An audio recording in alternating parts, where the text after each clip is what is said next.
Bismillahirrahmanirrahim. Assalamualaikum warahmatullahi wabarakatuh. Anak-anak yang Bapak banggakan, dalam pembelajaran jarak jauh kali ini, Bapak ingin mengangkat topik tentang fungsi gramatikal kalimat.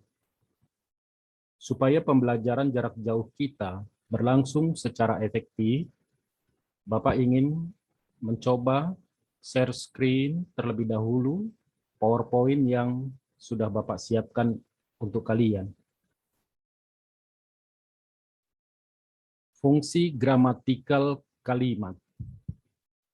Kalau kita berbicara tentang fungsi gramatikal kalimat, berarti kita sedang berbicara tentang subjek, predikat, objek, pelengkap, dan keterangan dalam sebuah kalimat. Nah, untuk memahami fungsi-fungsi gramatikal kalimat ini, kalian coba cermati tayangan yang Bapak sajikan ini. Bapak bacakan ke kalian, struktur inti kalimat bahasa Indonesia adalah subjek dan predikat yang dapat ditambah dengan objek, pelengkap, dan atau keterangan. Dari paparan ini, jelas terlihat bahwa struktur inti kalimat itu terdiri atas dua fungsi saja, yaitu fungsi subjek dan fungsi predikat. Sementara itu, untuk objek, pelengkap, dan keterangan itu berfungsi sebagai tambahan saja. Dengan kata lain, Bapak ingin mengatakan kepada kalian bahwa sebuah kalimat dikatakan sudah oke, sebuah kalimat dikatakan sudah lengkap, minimal memiliki fungsi subjek dan predikat. Seperti itu maksudnya. Jadi, kalau kita lihat, minimalnya kalimat itu harus ada subjek ditambah predikat. Ada pertanyaan, Pak, apakah posisinya bisa dibalik? Yang tadinya subjek plus predikat menjadi predikat diletakkan di depan, sehingga menjadi predikat plus subjek. Itu bisa saja, kalian bisa cermati kalimat-kalimat berikut ini. Ada bagian subjek dan predikat dalam kalimat ini. Kalimat 1, rumput liar sangat banyak. Subjeknya adalah rumput liar. Nah, ada pembalikan, predikat diletakkan di depan, sangat banyak rumput liar. Sangat banyak adalah predikat, rumput liar adalah subjek. Pada posisi subjek yang diletakkan di depan, subjek ditambah predikat, ini merupakan kalimat yang normal, yang formal. Sementara itu, kalau kalian menjumpai kalimat yang predikatnya diletakkan terlebih dahulu, seperti ini, sangat banyak rumput liar, itu dalam kondisi percakapan atau bahasa yang tidak formal. Seperti itu maksudnya. Nah, contoh lain pada kalimat yang kedua, ada kalimat obat ini manjur sekali. Subjeknya adalah obat ini. Manjur sekali adalah predikat. Kita juga sering menjumpai orang membuat kalimat predikatnya di depan. Manjur sekali obat ini. Begitu. Nah, untuk contoh yang ketiga, kalian lihat, saya sedang belajar. Saya adalah subjek, sedang belajar adalah predikat. Seringkali juga orang mengatakan dengan posisi predikat di depan. Sedang belajar saya. Seperti itu.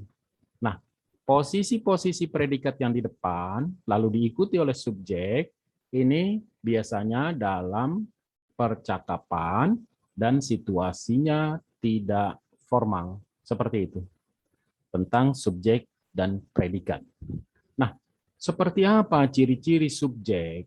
Seperti apa ciri-ciri predikat? Kalian bisa cermati tayangan berikut ini. Yang pertama, tentang subjek. Coba kalian perhatikan, ada keterangan subjek dapat berupa 1. Nomina atau frasa nominal. 2. Verba atau frasa verbal. 3. Subjek juga bisa berupa adjektiva atau frasa adjektival. Kalau sebelumnya kalian berpikir bahwa subjek hanya berasal dari nomina, itu pemikiran yang perlu diluruskan lagi, bahwa subjek bukan hanya berupa nomina atau frasa nominal, melainkan juga bisa berupa verba, bisa berupa frasa verbal, bisa berupa adjektiva, bisa juga berupa adjektival. Anak-anak yang Bapak banggakan, kita harus membiasakan mengubah ucapan yang tadinya kita sebut kata benda, kita ucapkan sekarang dengan nomina. Sehingga kita mengatakan subjek dapat berupa nomina. Kalau sebelumnya kalian mengatakan kata benda, maka sekarang kalian ucapkan dengan nomina. Seperti itu. Nah, ada catatan lain bahwa subjek tidak dapat didahului kata depan atau preposisi. Perhatikan, jika didahului preposisi, subjek akan berubah menjadi keterangan. Nah, supaya lebih jelas, Bapak sajikan contoh kalimatnya. Kalian lihat, yang pertama, subjek dapat berupa nomina. Bapak beri contoh di 1A, rumah sedang dibangun. Rumah ini adalah subjek. Subjeknya berupa nomina, rumah. Nah, berikutnya 1B, rumah itu sedang dibangun.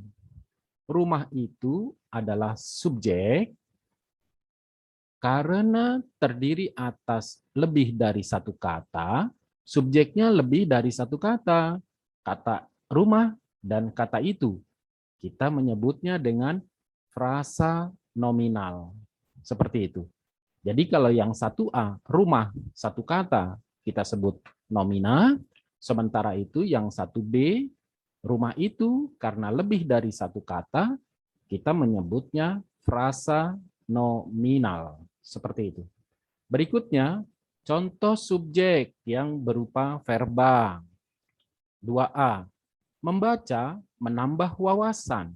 Membaca ini kan verba, tetapi ternyata bisa berfungsi sebagai subjek. Menambah, membaca itu subjek, menambah itu predikat. Jadi membaca di sini berfungsi sebagai subjek. Lalu yang 2B, banyak membaca, menambah wawasan. Banyak membaca, subjek. Nah, karena terdiri atas lebih dari satu kata, kita menyebutnya dengan frasa verbal. Seperti itu. Jadi 2A membaca adalah verba, 2B banyak membaca adalah frasa verbal. 2A dan 2B membaca itu berfungsi sebagai subjek.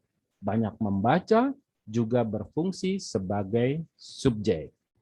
Berikutnya, contoh yang ketiga, subjek yang berupa adjektiva. Kata lainnya kata sifat, adjektiva. Bapak contohkan 3A, kreatif. Kreatif kan adjektiva. Kreatif merupakan sikap baik. Dalam kalimat ini, kreatif itu berfungsi sebagai subjek. 3B, sangat kreatif merupakan sikap baik. Sangat kreatif berfungsi sebagai subjek juga. Nah, karena sangat kreatif terdiri atas lebih dari satu kata, dia kita sebut frasa adjektival. Seperti itu.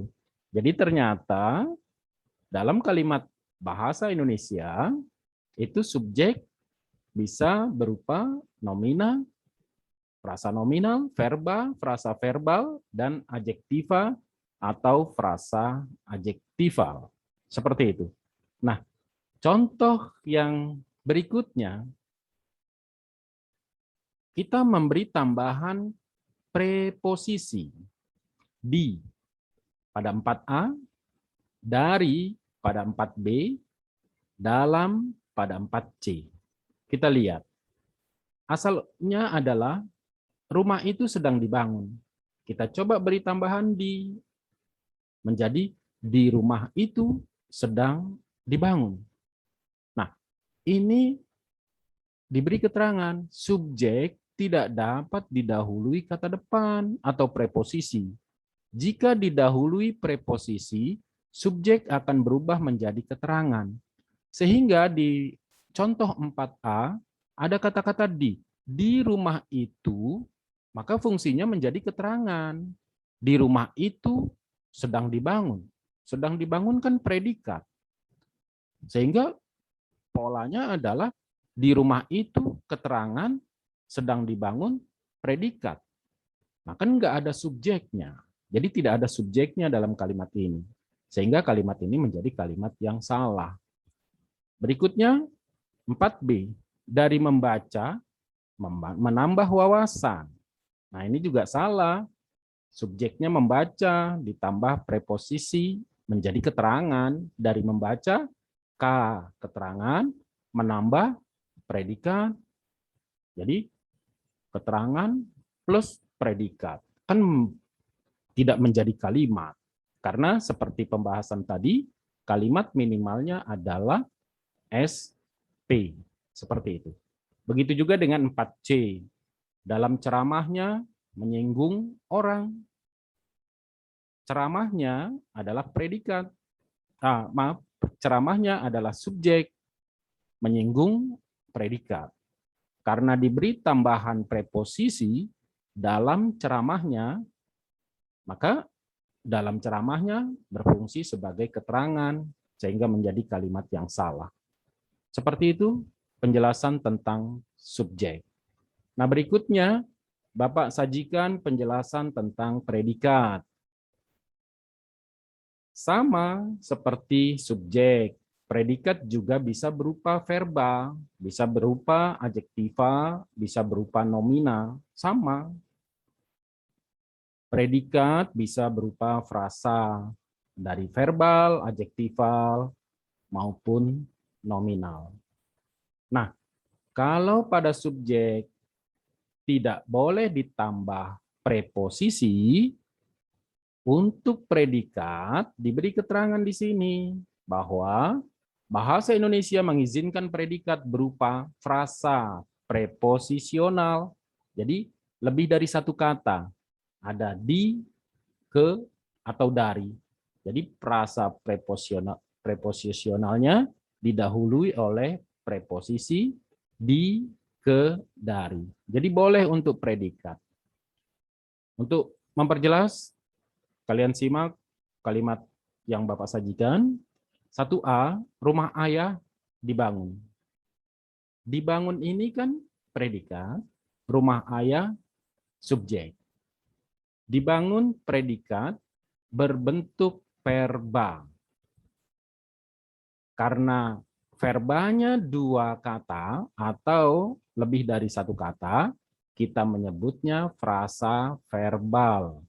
Jadi 1A predikatnya verba, 1B predikatnya frasa verbal. Seperti itu. Begitu juga dengan kalimat 2. 2A. Dia sedih. Subjeknya dia, sedih adalah predikat. Predikatnya ternyata dari adjektiva. Sedih, adjektiva. 2B, dia sedang sedih predikat. Karena predikatnya lebih dari satu kata, kita menyebutnya frasa adjektival, seperti itu. Lalu yang ketiga, ayah guru. Ayah saya guru.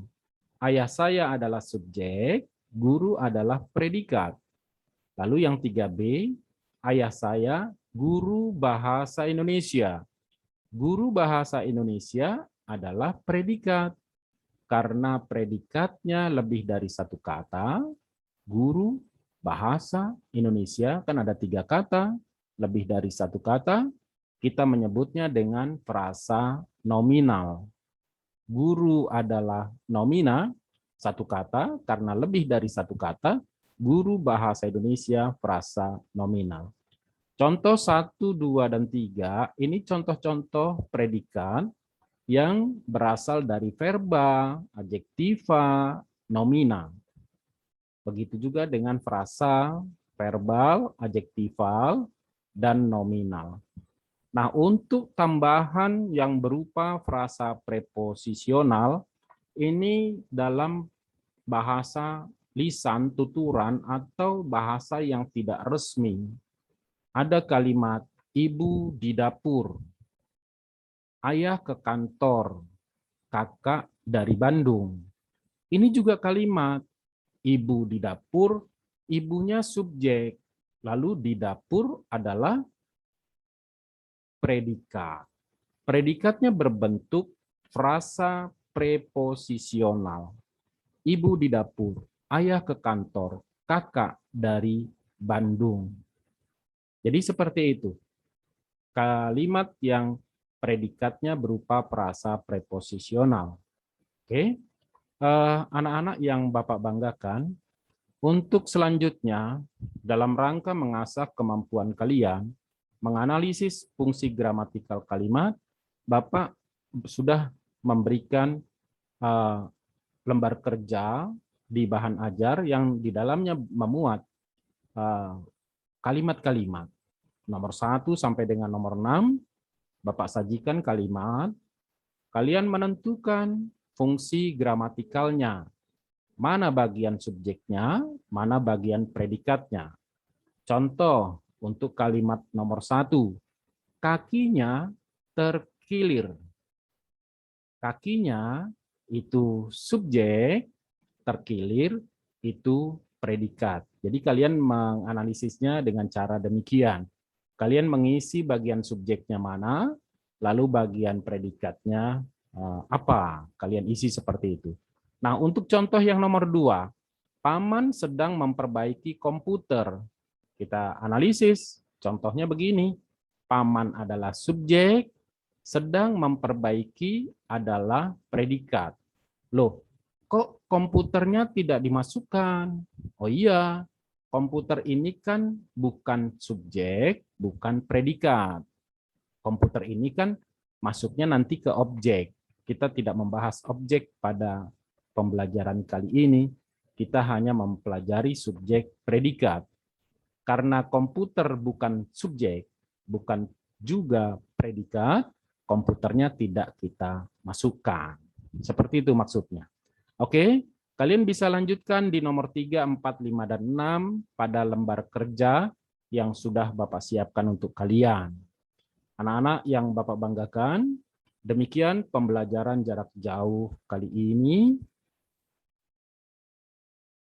Terima kasih atas perhatian kalian. Billahi taufik wal hidayah.